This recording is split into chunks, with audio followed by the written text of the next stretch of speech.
Hi, I'm Sylvia Moss. Going to talk about something that's probably at one time or another is going to affect most of us and give you an idea of what happened to me. Last summer, I got a credit card bill. And I knew on this credit card that I had owed maybe $250.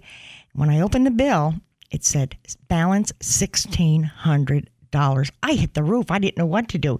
So I called the credit card company, and they told me they would investigate it. It would take probably 90 days. And when they got back to me, they told me that someone had placed an order from a warehouse in Kansas City. Well, I was to Kansas City once in the 80s, but I knew that wasn't me, or how somebody they wouldn't have held on to my identity for that long. But I was glad what happened to not that, they straightened it all out and I wasn't responsible for it. That doesn't always happen to people. And what I ended up doing is canceling the account number. They sent me a new credit card and I was ready to rock and roll again. And I always thought, you hear about identity theft all the time, but you think that's not going to happen to me. But guess what? It did. And since that's happened to me, I've talked to a lot of people in central Pennsylvania, and similar things have happened to them. And I wondered, well, is it that we don't educate ourselves about things when you hear it on the news with the different companies that are getting into our computer systems and reaching our credit cards? Or is it because if they think like I did, it's not going to happen to me? So with that in mind, because I have talked to so many people about that, I invited a gentleman in with me today. I call Mr. Folson the expert. He is the director and chief examiner at Techport Digital Forensics Laboratory right here in Harrisburg. And before we get into what we're going to talk about as far as security, and I hope a lot of people are listening to this particular show because don't say I didn't warn you. Mr. Folson's resume is so incredible. So instead of going through the 5 pages, I'm going to ask him what he does as the director and chief examiner at Techport, and what he thinks are some of the highlights over the years, because you've done a lot. My goodness. I'm so impressed. Well, thank you very much. And I'm going to keep your numbers next time my computer goes down. Fantastic. So as the director and chief examiner at the Techport Laboratory, I'm responsible for the overall operations of the laboratory. We handle primarily about 95% of our cases deal with criminal type cases. So we do a lot of homicides. We do a lot of robberies in that regard. The other portion of the cases we work on are typically civil litigation type cases as well. So, and as the chief examiner, I'm responsible for overseeing all of the forensic exams that are conducted in the laboratory. So after an examiner does an exam, it'll come to me for final approval before it's released to whoever requested that particular forensic examination. Is it from just here in central Pennsylvania or from all over the place? We do primarily on the East Coast. We've done cases all the way from Massachusetts to Florida. We do a great deal of work for the Public Defender's Office out of the state of Maryland for the entire state. We have done certainly some work here in Pennsylvania and West Virginia as well. Well, you've testified in front of Congress, right? And you've done a lot of training. Let me put it this way: you're a big shot. I mean, well, thank you. You are, as I said, you are the expert's expert. What is this something you were always interested in? I actually got into forensics accidentally. And as we were talking prior to the show, I was going to be a communications major and go into radio, and that was the path I had set for myself coming out of high school. Baby, are you lucky you did? That's what you told me. Change. It's wonderful, but it's changed. It has. So I joined the military, and I was a law enforcement officer in the United States Air Force, then cross-trained eventually and became a flight medic. And that's where I really got my taste for law enforcement. And then after leaving the military, I worked in information technology and set up clinical information systems and worked in that arena. So that's where I really got my computer background. And then later on, after 2000, after 9/11, I got stationed. I was actually working at the Department of Justice. Right after 9/11, wow. I got transferred to the Pentagon, doing some surveillance and counterintelligence, counterterrorism type activity there for about 3 years. I left the Pentagon and went to the Department of Defense Crime Lab, and that's really where I got my background, my education, training, and experience in digital forensics. I bet that's fascinating. It's Interesting. It's the best job I've ever had. Oh, I really can enjoy just it. imagine about that. Well, getting back to what I had talked to at the top of the program, I think a lot of people out there, as I did, thought, that's baloney. That's not going to happen to me. I wanted to talk to you a little bit about what we call identity theft. And first of all, could you explain what it is and how do the thieves steal what they're going after? Identity theft, simply put, is just an individual assuming the identity of another individual. Okay. And there's several ways that this can be accomplished. And it can be something as small as, like in your case, where somebody used your identity to either open a credit card account and then charge items on that credit card. So the credit card company would think it's you when it's actually another individual. And then you have your extreme cases where the identity theft, they truly assume somebody's identity right down to their date of birth, their name, their social security number. Wow. And when it gets that far, then there's really no stopping them. They can buy a car, they can open up credit accounts, they can pretty much do anything as if it was you, the individual doing it. Well, what happens if they do an investigation? And like I said with mine, I thank God I was lucky because they caught the person that did it and I wasn't responsible for the money. But if they can't catch the person, are you responsible because it's your credit card? It depends on how long it takes you to report it. As soon as you identify that something is going on, you want to report it to your bank. Okay. And you want to report it to the credit card company. That'll usually get you off the hook for a certain amount of what this other person did as far as how much they charged on that particular credit card. And you also want to notify the credit bureaus as well, the credit reporting agencies, and let them know that you suspect that your identity has been stolen. They can then flag your account. So if anybody tries to open up new accounts under your name, you'll get a notification and they can. And that's pretty much what they're doing. And let me ask you this too. As far as, say someone gets caught, what is typically the penalty for something like that or Typically, you're looking at, depending on how extreme it is and the dollar amounts, every jurisdiction is going to be different. And everybody's going to have a different kind of a dollar amount that's set. So that comes out of like the DA's office in that particular county or what? Right. The district attorney at the local level is going to be responsible for prosecuting at the local level, but these crimes are prosecuted like at the state level. So it's going to be the state's attorney, or if it's at the federal level, it's going to be your Department of Justice. The U.S. attorney is going to prosecute those particular cases. Minor cases may be a misdemeanor. A misdemeanor by law is usually a crime that's punishable by a year or less in jail and a fine, whereas a felony is a year or more and a fine as well. So that's the distinction. So they're going to look at how extreme this particular case was, and then it's going to be up to them to prosecute that particular case if they can catch the individual. I spend time on the internet. I very seldom buy anything off the internet, and I'm thinking, how in the world? I don't give anybody my credit cards, but they found it. They got it somehow. Isn't that what they call, there's a process called phishing and spooling? Is that part of maybe what had happened to me? Can you explain that? Well, in your particular case, what I would suspect, given the circumstances and how that played out, is at some point in time when you hand somebody your credit card, and it could be something as simple as being at a restaurant, and you hand somebody your credit card to pay for your bill, and they walk off to wherever it is, and they now have your credit card. That credit card is out of your control, and everything they need to charge something on that card is located on the card. They've got your name, they've got the credit card number, and then they've got the security code that is on the back of the credit card, the 3-digit security code as well. So they have everything they need to get online and go use that credit card information to charge something.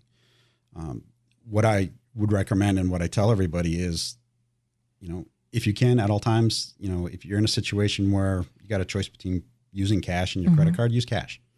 That's the simplest way to take care of those transactions without losing control of your credit card.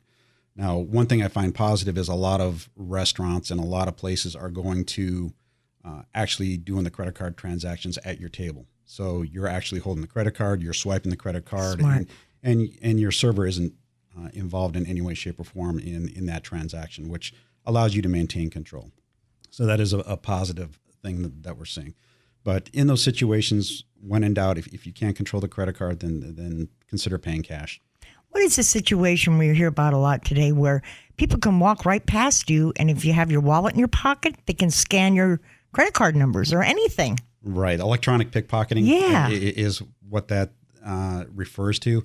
That certainly is an issue. It's not something we see right now in our particular digital forensics world. We're not seeing a lot of those cases, but it's something that's growing. And really what it involves is just like you described. There are readers, there are chips now in certain cards and in certain documents that identify us that can be read with a certain type of scanner. And this includes your passport as well. There's chips in there now that they can scan your passport information doing this electronic pickpocketing.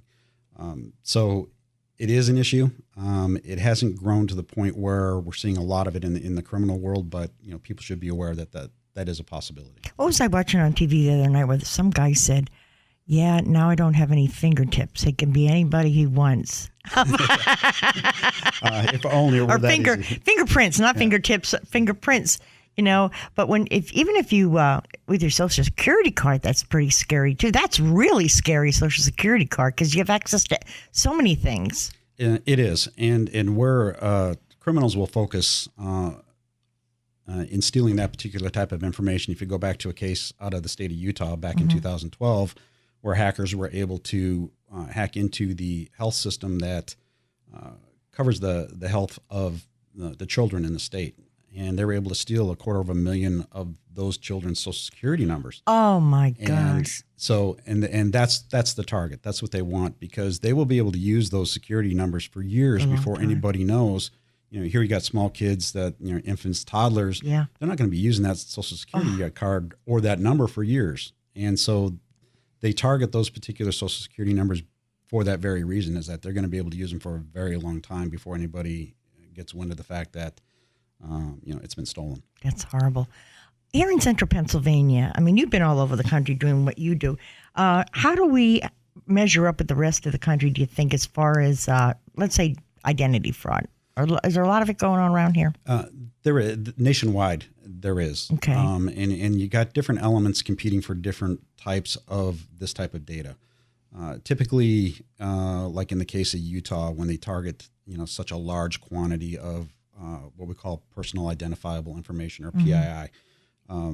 It's so that the hackers will steal the information, and then they're going to sell that information to the highest bidder. They typically don't steal the information and then engage in the fraud themselves. They're just there to steal it and then sell it to whoever is going to give them the most amount of money for that type of information. How safe is our cell phones? How safe are they? I mean, cell phones are getting better.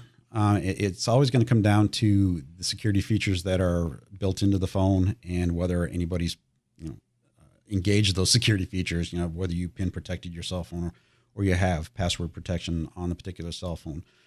We're starting to see now, especially with the introduction of the iPhone 6, where they're starting to offer encryption capability on these phones, which is a definite plus. If your phone is stolen, it makes it much more difficult for the bad guys to get in there and steal your information. So if it's encrypted, if you find a way to encrypt it, but anybody that doesn't have encryption on their phones, we're all walking around just asking for it. Right. Well, exactly. And if something as simple as a PIN on a phone with the right equipment, can still be easily bypassed. We can certainly do that in our laboratory using specialized techniques, which I won't get into here on the air. I can understand. But does it involve pulling fingernails? No, it does not. No? Okay. No, we're not old school anymore. We actually are pretty high tech. But we have the capability, and the bad guys that are very well funded will also have that same capability. So there are things you can do to protect yourself and protect your phone, but it's not somebody who really knows what they're doing is going to be able to get in and get that. Yeah. Well, you know what? It's just like I get so burned up when I watch television, no matter who the president is, and the news media wants to know what's going on. Well, my God, we're giving away everything. It's like they're telling us what's going on. What have you seen without identifying a situation? What's been the most frustrating situation to you, or something you were shocked at and thought, how in the world did they get in there? I did a case out of Florida a couple of years ago that dealt with something you brought up, which is what we call phishing or spear phishing. Yes. In this particular case, and the difference is phishing is where bad guys will send out several million emails to random people in the hopes that one or two of those people will actually respond to the email these emails typically will look like they came from your bank, and it'll say something like, we've discovered a problem with your bank account, and we need you to click on this link and put in your banking information so we can verify that, who you are and that this is your bank account. What people don't understand is that, when they do that, they're actually going to a dummy website, and they're basically giving the bad guys all of their banking information. Mm-hmm. And then the bad guys will then use that information to actually log into their accounts and basically steal their money, transfer the money out. Are there groups or part of our culture? I'm just talking about the United States. Like when we talk about terrorists and Al-Qaeda and all that stuff, is it starting to mobilize itself in situations like that where it's an organization that's doing this, just other than just plain old crooks? Absolutely. And we kind of look at three specific types of organizations. Okay. And for example, China, when they engage in this activity, they're more interested in stealing intellectual property, stealing the plans to the next great strike fighter that we're building within the Department of Defense. So their goal is different. Whereas if we go to the other side, say Russia and the Russian mob, their whole goal is to get in and steal money and do that. Then we go into the terrorist groups. The third group, their goal is kind of half stealing money. If they can get it, they need to be funded as well. But they are also more on the malicious side of, if I can take down the power grid, or if I can interrupt financial transactions in Wall Street, that would be a big coup for them, as far as a hack type capability. So it really depends on the organization and what their goal is. Are we in good shape to protect ourselves against something like that? Or is there always going to be a whiz kid that can figure it out? Like, remember that movie War Games? Yeah, exactly. We will always be behind the curve when it comes to this. And here's the reason. We have certainly antivirus capability and some are better than others. But they're only going to catch the stuff that we already know about. In the hacker world and in the malware world, we have a thing called a 0-day virus, or 0-day. And what that is that's something we've never seen before. We don't have any security signatures for it, so we can't stop it because we didn't know it existed until it actually showed up. Wow. So the bad guys are always going to be, in that regard, they're going to be one step ahead. So we are certainly making advances in the IT world as far as computer systems and networks being able to identify certain types of activity that now kind of throw some red flags that show us that things are malicious and something bad's going on and we need to start paying attention. So you have a pretty good handle on, when something's coming in, or, when you have a pretty good handle on, you get the heads up on it. You can, depending on, and again, some of these systems are millions of dollars to really set them up properly. But there are systems out there now that are helping a great deal, that are scanning all the emails and scanning all the links within the emails to determine whether they're legitimate or if they're suspicious and actual phishing type emails. Amazing. So we are making advances, certainly better than we were, 10 years ago. But again, we're always going to have that one step behind. Yeah. It's for a lot of us shop online. And we're told, make sure it's a secure website. Now people are starting to draw that little secure thing. Right. No matter what, you can't get around it. If you do want to shop online, or even if you want to, you're going on vacation, you want to give somebody your credit card number for a condo somewhere, how in the world do you know it's safe, even if it has the little lock at the bottom of the page? And that's what I would look for. Okay. When you look at the web address itself, you want to see HTTPS at the very beginning. And the S was going to tell you that that's a secure website. Okay. Now, that doesn't mean that the information you put on that website isn't going to go to somebody who can eventually then exploit that information. You're still going to be entering your credit card information. What really counts is what is on what we call the back end, the server that is collecting this information. Okay. When that information is stored on that server, is it encrypted? Is it protected in any way? And we're finding more and more when you hear these cases, Target, for instance, where they've got, millions of pieces of data stored on their server and it's not protected. And when that whiz kid comes along, you've just lost 40 million.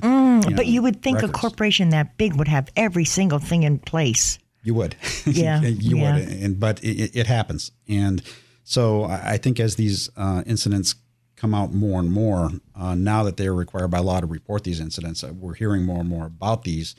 And that's notifying the public and letting them know that, something has occurred and you need to start watching your bank accounts, certainly your credit history to make sure that somebody hasn't stolen your identity. Well, as far as someone coming after us, when we go to use our personal computers, what do they call them? I can't think now for a second. The firewalls are, if you have a firewall, is it take care of you, or do you need more security? A firewall can. When we were talking earlier about phishing and spear phishing, one of the things that particular type of attack is designed to do is get beyond your firewall. It actually comes to you as an email. You're not going to typically block email at your firewall from your computer receiving it, because then you would never get any email. And these particular emails are designed to get past your firewall, and then when you click on a link in that particular email that's malicious, it's going to go out onto the internet, and they have basically now taken control of your computer and bypassed your firewall with that particular technique. Boy. And it's a very effective technique, and it focuses on what we call social engineering. In other words, they take advantage of human nature, and human nature says that if I get an email that looks like it came from my boss and it's talking about next year's pay raises, human nature is you're going to open up. Sure you're going to open up that spreadsheet or that PDF file or whatever's attached to that email and see how much money you're going to make next year, kind of thing, only to find out that it's actually a spearfish email that came from usually outside the country. It looks professional. It looks like it just came from your boss, but it's got malicious malware embedded in it. And then once you click on that, it's off to the races. It's going to infect your system, and then the bad guys can take control of it.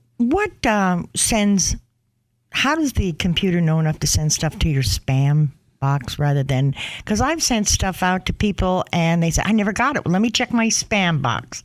Right. They check and there it is. Right. And that's going to be based on every type of email has information embedded in what we call the email header. Right. And there's certain things within that email header that your computer system, right or wrong, is going to identify as we think this is junk mail. And it's going to dump it into your junk folder. And it happens to us at the laboratory, whereas if we send out a forensic report to an attorney at one of the public defenders, and they're like, I never got it. Well, chances are, we have them check their junk mail, and it's usually sitting in there.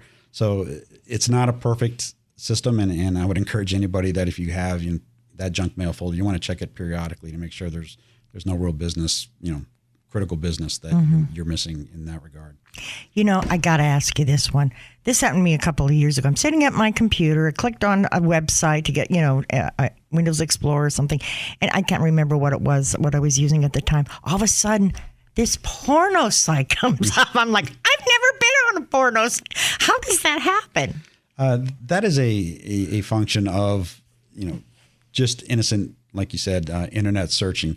And when you go to certain web pages, you'll notice, especially if it's a page that deals with advertising a lot of different things, you'll notice these advertisements on the edges of the web page, and it could just be a simple click on something, and that is going to open up. That spawns more windows opening up, which can certainly be porn sites.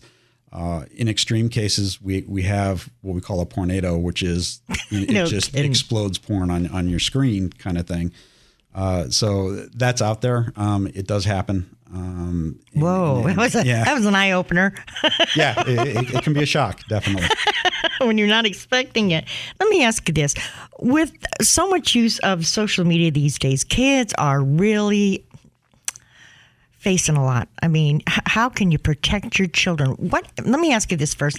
What impact has social media, things like Facebook, that's what kids are the most familiar with, what impact has it had on kids being affected by it in a negative way? Bullying, cyberbullying, that's horrible. Absolutely. And it's a very real problem that we're seeing, and it's growing. And what I would tell parents, or what I would recommend, is the younger your child is, the more proactive you need to be as a parent in monitoring what your child is doing on the internet. Facebook aside, there are child predators out there. Isn't that horrible? And we do a lot of those cases every year where it starts out innocent enough, just a innocent communication on the internet, and then a true child predator will eventually escalate these conversations into either something sexual or even try to organize getting to meet the child face to face kind of thing. And so as a parent and, being the parent, I have a 26-year-old daughter now, but growing up, I made it real clear to her that, I'm going to be monitoring everything that's going on the internet. And if you don't like it, well, too bad. You're not going to use the internet. And you're a good dad because that's not the norm nowadays, No, it isn't. And you can, as they get older and they understand the dangers of what's going on the internet, then you can relax a little bit. You don't want to give up total control and just say you can, it's the Wild West, go do whatever you want on the internet. The things that you will run into and what you want to tell your children is never put anything on the internet that you don't want to share with the world, because when it hits the internet, that's really what you're doing. You're right. sharing it with the world. And it's going to stay there. And there's no way to get it back.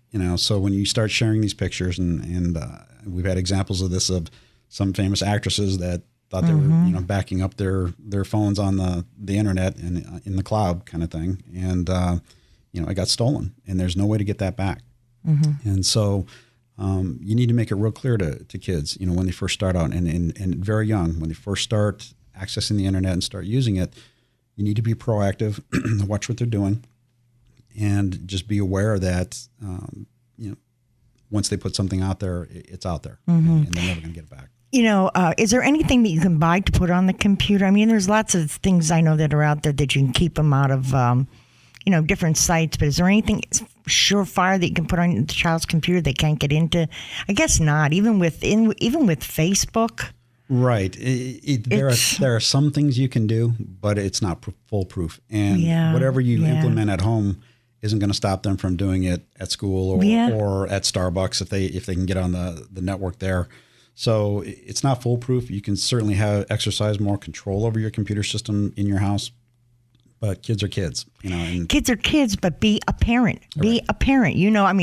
I can remember I had a strict father, and then when I hit 25 years old, I think, boy, Dad got smart. Yeah, exactly. Because they don't do it. You don't protect your children, or most people aren't parents because they want a buddy. Right. That child's your responsibility. And then if you don't take that responsibility, you'll be the one crying someday when there's a terrible tragedy. Right. Exactly. And in cases of, child exploitation and cyberbullying and in those particular areas, you definitely want to be very proactive. Keep an eye on what your child's doing. Keep an eye on their behavior. That's what I was going to ask you next. Is there a way of knowing something's going on? If you really know your child and you've been paying attention to them and you're watching them grow over the years, you get to know them and you get a sense when something's wrong. In that regard, I think every parent will know that something's not quite right. If the grades start falling, if they're not sleeping well at night, if they start to withdraw, if they'd rather stay in bed than do anything else. These are some signs that parents can look at, and at that time, then you maybe want to sit down with them and find out what's going on in their life. I'm surprised how many older people, I'm talking like 70, 80, 90 years old. Of course, maybe they wouldn't be interested. People aren't really in tune with the internet. But one of the issues they go through a lot of times is they're harassed. People come they call them on the phone, try to pull something over on them, or knock at the door. Wasn't it recently where somebody came to the front door and the lady left him in and she was showing the guy around? Meanwhile, his buddy goes around the back door and robs the place. Right. My God, older people, that's terrible. It is. And the elderly are prime victims for people that do this. And even on the internet, I have an aunt who's in her 80s. She's an active Facebook user. So is that right? That's great. And my mom, she doesn't get the site I got surprised by. Right, exactly. And my mom's 77, and they're on the internet as well. So it's are they on to the extent that maybe teenagers today are? No. But they need to be aware of the same dangers. If they're shopping online, you want to try to have something in the middle between you and the transaction. Something like PayPal is a great example of, if I want to buy something, PayPal pays that person. I don't have to give them my credit card information. PayPal has that, and I've been verified. Is it foolproof? No, but it adds a layer of protection that not only does the person or the company you're buying from not get your credit card information, PayPal also has that if they rip you off, you can file a complaint with That's PayPal right. and That's they can right. reverse it. So bottom line is if you can avoid it at all costs, don't put your credit card information out on the internet. And I think, again, going back to the Target case, that's a classic example of, your information, if they're not securing it properly, anybody can steal it. I asked you a little bit earlier about some of the things you've been involved with, but what do you think over the years has been one of the toughest part about what you do in general? The toughest part of our job by far is dealing with child pornography, child exploitation cases. Those are the worst. And we're making strides in that regard as well. We're getting a lot more cooperation from international communities in rounding these people up and putting them in prison for a long time. There was a time in the United States where we had just about eradicated child pornography. It just wasn't prevalent anymore. And then with the introduction of the internet, it just took off like wildfire. So we are seeing those cases. Fortunately, the laws are very, very tough. First time offense, you're looking at 15 years in prison. They catch you doing it again, you're looking at another 30 kind of thing. So it is taken very seriously, but those are by far the toughest cases we do. Do you remember on NBC they did a series about childhood predators, and these guys would come, you know what I'm talking about? These guys would come in. Some of those guys would come back. Yeah, My catch God. a predator, absolutely. Yeah, that's a sickness. I mean, It is, and psychologically, when I worked at the DoD Crime Lab, we would have psychologists would come in and explain to us the psychology behind these types of individuals, and knowing that really helped us do the forensic exams, because once you can kind of get an idea of how they approach it in their minds, then their computer systems reflect that particular mindset. So we were able to find evidence a lot easier once we could understand these individuals from a psychological standpoint. Again, we're making strides in this area. A lot more people are going to jail for a very, very long time. Yeah, absolutely. So you've given us so much information today. Is there any way or any place you can refer us to if we want to learn more about what you talked about today? Or I think probably one of the best websites you can go to is the Department of Justice, doj.gov. Okay. They have a tremendous amount of information on there about cyber crimes, cyber investigations. That's probably where I would start. And of course, everybody's best friend on the internet is Google. I mean, if you go to Google and you have a very specific topic in this area you want to know more about, then by all means, Google it. Also, while you're there, Google your name and find out what's out on the internet already that people can see about you. I know people are like, that's taboo. You're being vain. You just want to check out yourself, but it's not. You really need to know what is out there on the internet about you as well. So you should always check. No kidding. Absolutely. So that's pretty good advice about the internet. Check yourself out on Google. If you can name 2 or 3 top things to talk about to keep yourself protected as far as the internet and the other things out there, the telephones.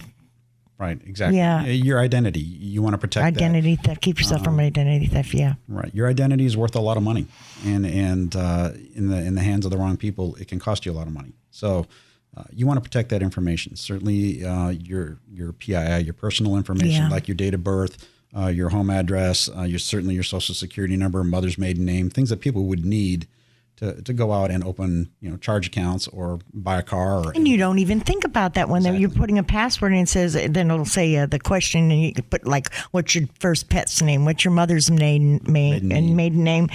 And that's right. My goodness. And that's the one you don't want to fill in when you get a list of possible what they call challenge questions or security questions.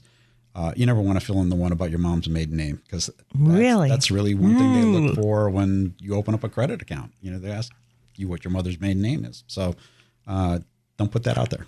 Oh, I got to go home and make some changes since we were here this afternoon. I'm so glad you came in, Bill. This is so informative. And I keep on saying, when I told Mike that and the rest of the guys here at the station, you were going to be coming in and do this interview with me, they were like, oh my gosh, I got to ask him this. And I said, let the poor guy alone. He's a busy man. Yeah. He's a busy man. My guest today has been William Folson. He is the Director and Chief Examiner from Techport Digital Forensics Laboratory right here in Harrisburg.